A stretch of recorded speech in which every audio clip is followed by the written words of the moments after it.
আসসালামাইকুম রহমতুল্লাহ। সম্মানিত রাজশাহীবাসী, আপনাদের সবাইকে জানাই পবিত্র ঈদুল আজহার শুভেচ্ছা। ঈদ মোবারক। প্রতি বছরের ন্যায় আবারও আমাদের মাঝে সমাগত ঈদুল আজহা। তাকাব্বালাল্লাহু মিন্না ওয়া মিনকুম। আল্লাহ রাব্বুল আলামিন আমাদের সকলের ত্যাগ এবং কুরবানিগুলোকে কবুল করুন। ত্যাগের মহিমায় উদ্ভাসিত হোক আমাদের ঈদুল আজহা। ধনী দরিদ্র ছোট বড় নির্বিশেষে ঈদুল আজহার এই আনন্দ যেন আমরা সবাই মিলে ভাগ করে নিতে পারি।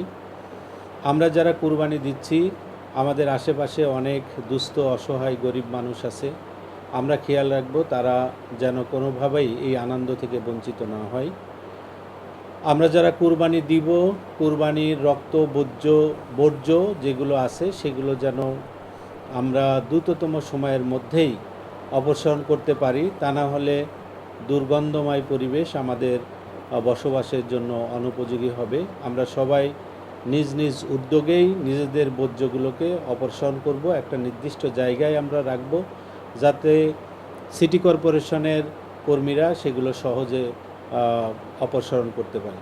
সবাইকে আবারও ঈদ মোবারক, পবিত্র ঈদুল আজহার শুভেচ্ছা। এখন